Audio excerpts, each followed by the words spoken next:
Doctor గారు ఒకసారి liver గురించి కూడా చెప్పండి సార్. ఆ! ఈ డైజెస్టివ్ సిస్టమ్‌లో మనం చాలామంది ఏమనుకుంటారంటే, ఈ గ్యాసు మోషన్ వెళ్ళడం యాక్చువల్‌గా డైజెస్టివ్ సిస్టమ్ అంటే, నోటి దగ్గర నుంచి మన విరోచనం అయ్యే దారి వరకు ఇదంతా డైజెస్టివ్ సిస్టమ్ అండి. అయితే దీనికి సహకరించే కొన్ని అవయవాలు ఉంటాయండి. అంటే లివరు, ప్యాంక్రియాసు, గాల్ బ్లాడరు ఇవన్నీ కూడా డైజెస్టివ్ సిస్టమ్‌లోనే వస్తాయండి. అయితే మేము లివర్ కూడా చాలా ఇంపార్టెంట్ అండి. మన శరీరంలో చాలా పెద్ద అవయవం. చాలా ఇంపార్టెంట్ ఆర్గను. దీనికి చెందిన జబ్బులన్నీ కూడా మేమే హ్యాండిల్ చేస్తాం. అంటే మనకు సింపుల్ మాటల్లో చెప్పాలంటే పచ్చకామర్‌లో వచ్చిన లివర్ ప్రాబ్లమ్స్ వచ్చినా, లివర్ క్యాన్సర్స్ వచ్చినా, ఏదొచ్చినా దీంట్లో హెపటైటిస్ అంటారు. Hepatitis B, hepatitis C, hepatitis A, ఈ అవన్నీ ఉంటాయి. ఇవన్నీ కూడా మేము హ్యాండిల్ చేస్తామండి. నేను ప్రాక్టీస్ పెట్టినప్పటి నుంచి వేరియస్ కారణాల వల్ల వేరియస్ లివర్ ప్రాబ్లమ్స్ ఉన్న వాళ్ళందరినీ కూడా హ్యాండిల్ చేశామండి. చాలామంది బల్ల పెరిగింది అని అంటారు. ఆ బల్ల అంటే ఏంటంటే స్ప్లీన్ అంటారు. స్ప్లీన్ పెరగడానికి కారణాలు చాలా ఉంటాయండి. అందులో లివర్ ప్రాబ్లమ్ కూడా ఒకటండి. ఇవి బల్ల పెరిగిన వాళ్ళని చాలా మందిని చూశాను. ఎస్పెషల్లీ మన ఏజెన్సీ ఏరియా నుంచి చాలా మంది పేషెంట్లు నాకున్నారండి.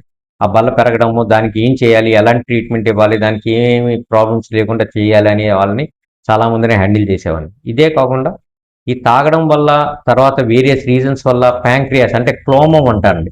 మన అరుగుదలకు ఉపయోగపడే అవయవం అండి అది. అది కూడా దానికేమన్నా సమస్యలొస్తాయి అంటే కడుపు అది, అది దాని సమస్య అనేది మనకెలా తెలుస్తదంటే సివియర్ కడుపులో నొప్పొస్తదండి. ఆ కడుపులో నొప్పి లేదైతే ఇండైజెషన్, విరోచనాలు, షుగర్ రావడం ఇలాంటివన్నీ జరుగుతాయండి. సో, ఈ దీనికి సంబంధించిన ఏ సమస్య వచ్చినా నేను హ్యాండిల్ చేస్తున్నానండి. అంతే కాకుండా మన పేగులకి సమస్య అంటే మనం గ్యాస్ ప్రాబ్లమే కాకుండా పేగుల్లో విరోచనం అవ్వడం, రక్త విరోచనాలు అవ్వడం, జిగురు విరోచనాలు అవ్వడం ఇవన్నిటికి ఏంటంటే ఈ మధ్య కాలంలో బాగా ఇండియాలో పెరిగిన జబ్బులు ఏంటంటే ఇన్‌ఫ్లమేటరీ బౌల్ డిసీజ్ అండి. ఐబీడీ అంటామండి. ఈ ఇది కూడా వీటికి సంబంధించిన డయాగ్నోసిస్ చేయడం, చాలా తక్కువ కాస్ట్‌లో ఉన్న మందులు వాడి దీన్ని కంట్రోల్ చేయడం కూడా నేను చేస్తున్నానండి.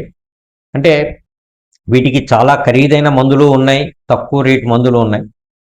By God's grace by touch wood ఏంటంటే ఇప్పుడు వరకు నా పేషెంట్లందరూ చాలా తక్కువ కాస్ట్ మందులతోనే వాళ్ళందరినీ కంట్రోల్ చేయగలుగుతున్నాను. సో, అది నా స్పెషాలిటీ అండి. సార్ చిన్న డౌటు. అంటే నార్మల్ పీపుల్ డిసీజ్ ఉన్నా లేకపోయినా వచ్చి చెక్ చేయించుకోవచ్చా? చెక్ చేయించుకోకూడదా? ఆ!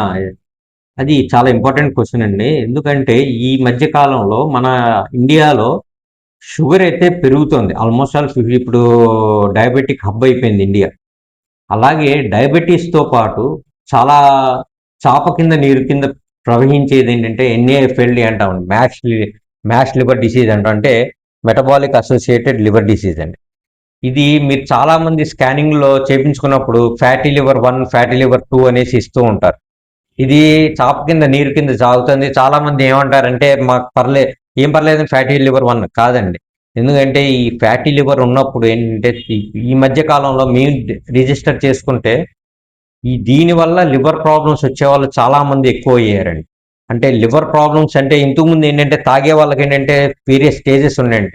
స్టేజ్ 1 లివర్ పాడవడము, స్టేజ్ 2 వచ్చేసి లివర్ సిరోసిస్ డెవలప్ అవ్వడం, స్టేజ్ 3లో సిరోసిస్ డెవలప్ అవ్వడం, స్టేజ్ 4లో క్యాన్సర్ డెవలప్ అవ్వడం అలా జరిగేది.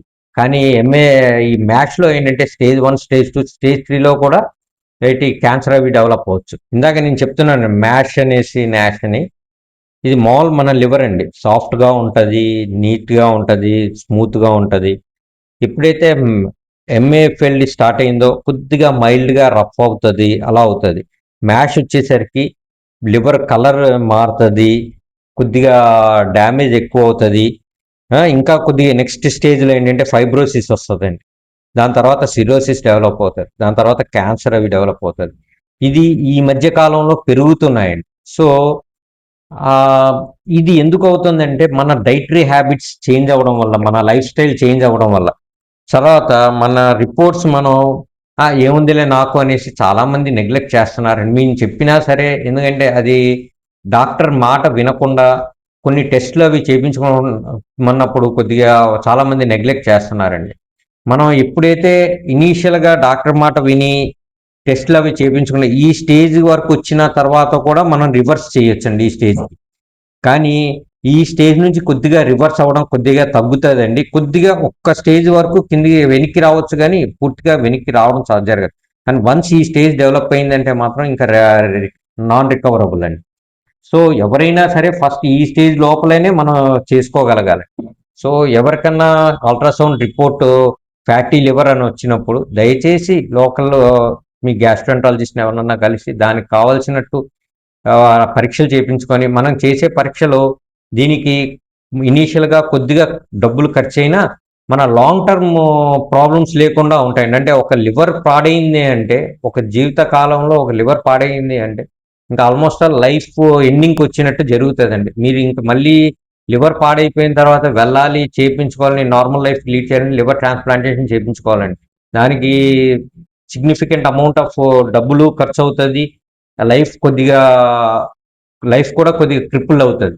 కానీ వన్స్ మనం ఇనీషియల్గానే మనం చూపించుకొని ట్రీట్మెంట్ చేయించుకొని దానికి కావాల్సిన లైఫ్ స్టైల్ చేంజెస్ చేసుకొని జాగ్రత్త పడితే నార్మల్ లైఫ్ లీడ్ చేయొచ్చు. మన 80 సంవత్సరాలు 90 సంవత్సరాల వరకు కూడా సమస్య లేకుండా ఉంటుంది.